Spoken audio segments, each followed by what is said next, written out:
All right, so I'm going to talk with you a little bit about the history of Unitarianism, Universalism, and Unitarian Universalism. My name is Tim Atkins, and I serve as the Director of Lifespan Religious Exploration here at the First Unitarian Church of Oklahoma City. So even though our church is called the First Unitarian Church, the full name of our denomination is the Unitarian Universalist Association. It's really long. That's because the Unitarians and the Universalists were separate, really Protestant denominations until 1963 when they merged and formed the Unitarian Universalist Association.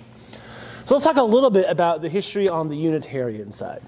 So the first Unitarians were around in biblical times. Unitarian basically means one God. In history, that means that they didn't see Jesus as the Son of God. They saw God as the ultimate. Unitarian meaning one God. And in America, the most well-known Unitarians were the Transcendentalists. Now, you may have heard about them if you've taken like an American Lit class in high school, for example. The Transcendentalist movement with Ralph Waldo Emerson, Henry David Thoreau, and more. You may have had to read some of those authors. They were all Transcendentalists, which was a movement within Unitarian Universalism. In fact, Ralph Waldo Emerson was a Unitarian minister in addition to being an author. And so in the mid-1800s, Unitarians became known as abolitionists right before the Civil War era.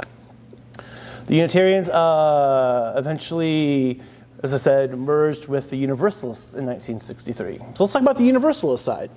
Universalists weren't quite as well organized as the Unitarians. Universalists is kind of a homegrown American movement for the most part, which folks that read the Bible and decided that there was no justification for the concept of hell in the Bible. But the two denominations were brought together by the youth groups of both the Unitarians and the Universalists. In the 50s, the two youth groups merged first to form something that was called, back in the 50s, liberal religious youth. And a decade later, because of the merged youth groups, the denominations merged too. So really, it was the youth who brought our denomination together in the beginning. I'm Reverend Diana Davies, and my pronouns are she, her, hers. So if you come to visit our church building, one of the first things you might think is, this looks very traditional and very old. And there's a reason for that.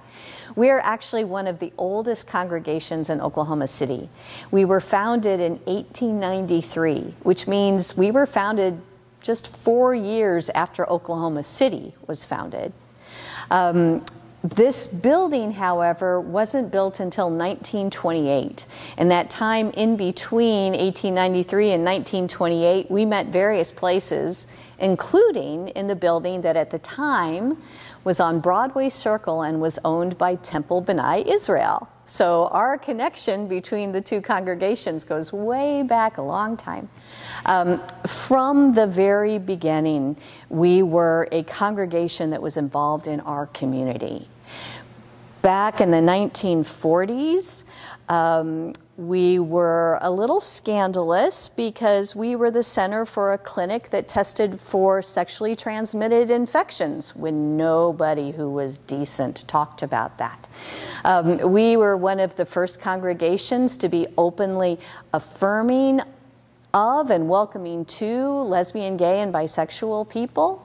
We were one of the founders of the Pride Parade in Oklahoma, and we've been very involved in movements for gun safety, for reproductive justice, for helping people who are dealing with homelessness, fighting poverty, fighting even against nuclear weapons. We are officially a nuclear weapon-free zone. So we've been very much involved in social justice in our community from the beginning. That goes back to our roots. All right, so let's talk about religious education, or what we call here at First Unitarian Oklahoma City, religious exploration. It's our version of Sunday school. It can be somewhat complicated to explain what we teach our kids because we don't teach a creed. We're not teaching them the Bible, for example, certain Bible verses to memorize. We're really trying to help kids discover what they believe for themselves. And so our goal is to help kids be able to put into words their own beliefs and values, and then to help them put those values into practice through social justice.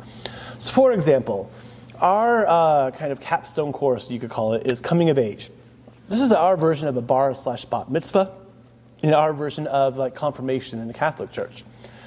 But instead of memorizing about a saint or memorizing a section of a Holy Scripture, what our 8th and 9th graders do is they put together their own personal credo statement. So they spend the year answering questions, thinking about what they believe, and they work with a mentor in the congregation to produce their own statement of belief.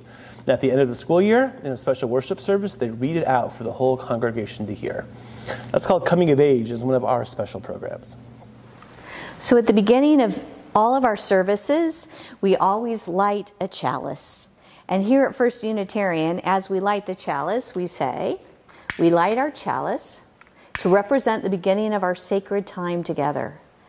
The chalice represents the light of reason and science, the warmth of loving community, the cleansing heat of justice, and the flame of hope. So I can say a little bit about our chalice. You'll notice that it is in a chalice shape.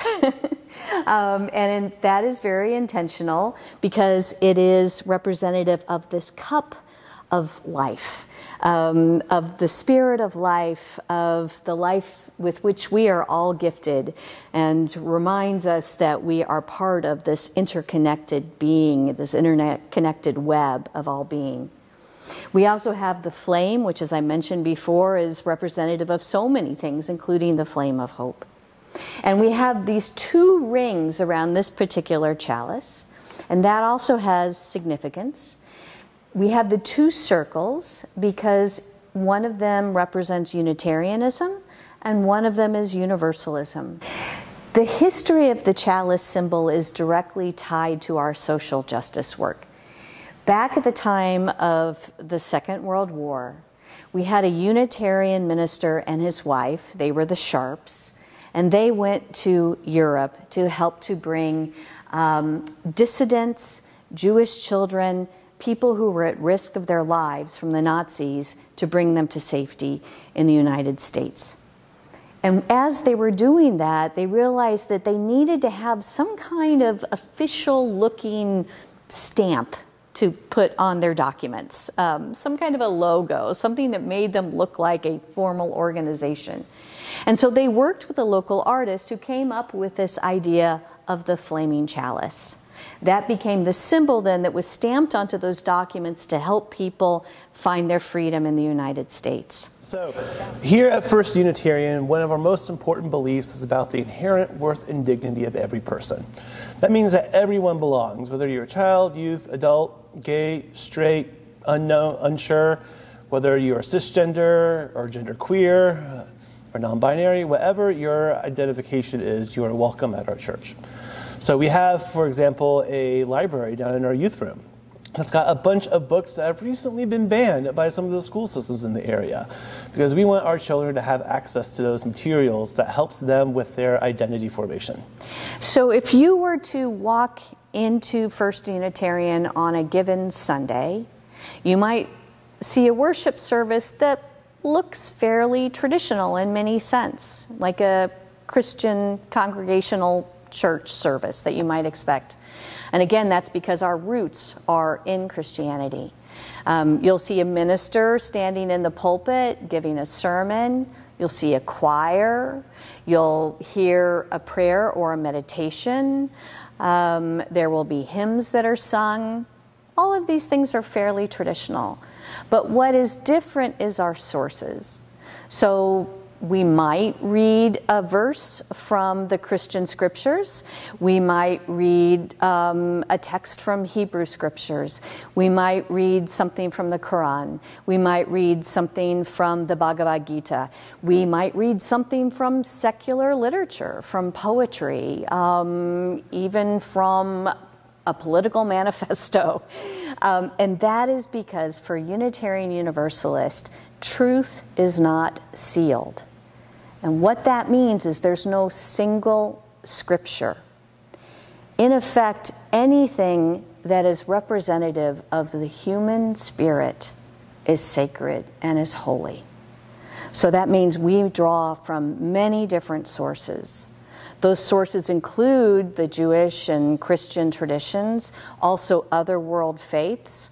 Our sources include who we call the prophets, and those are people who spoke in a prophetic way, meaning they spoke about justice. They spoke about the necessity of change. And our sources also include our own lived experience, which with what each and every one of us experiences on a daily basis, or those very special times when we may feel a special connection to the mystery of life, or just something larger than ourselves. So as Unitarian Universalists, because we have this Universalist tradition with this belief that there are many different paths to truth, and that we're all on our own path toward finding our own meaning, we recognize many different holidays from different religious traditions. We are very careful at the same time not to misappropriate traditions from other faiths. So, for example, we will not practice a Seder here unless we have a Jewish member of our community who will lead that. We're very, very careful to honor the sources of these different traditions. Because we come out of Christianity, however, we do still lift up some of those traditional Christian holidays. So we do still celebrate Christmas here. We also celebrate the winter solstice, however, and many of our members who are either atheist, humanist, or who come from pagan traditions will really highlight the solstice.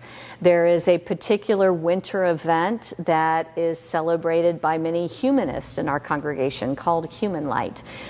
So we recognize all of those different ones.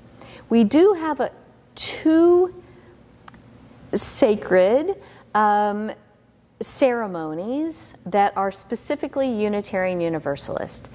In the early fall, when we have our ingathering, our first official service of the year, many Unitarian Universalist congregations celebrate something called the water ceremony. And in this ceremony, people bring water in little vials, whatever containers they have. They bring water from different sources. It represents your own personal journey, right? Where you have been, where you are coming from. And you bring that water and you pour it into a big communal bowl. Obviously, all the water flows into one. You can no longer identify whose water came from where. It's one big bowl of water. And that represents how our congregation is many, many different individuals with their own beliefs, their own religious traditions, their own backgrounds, coming together into this one beloved community.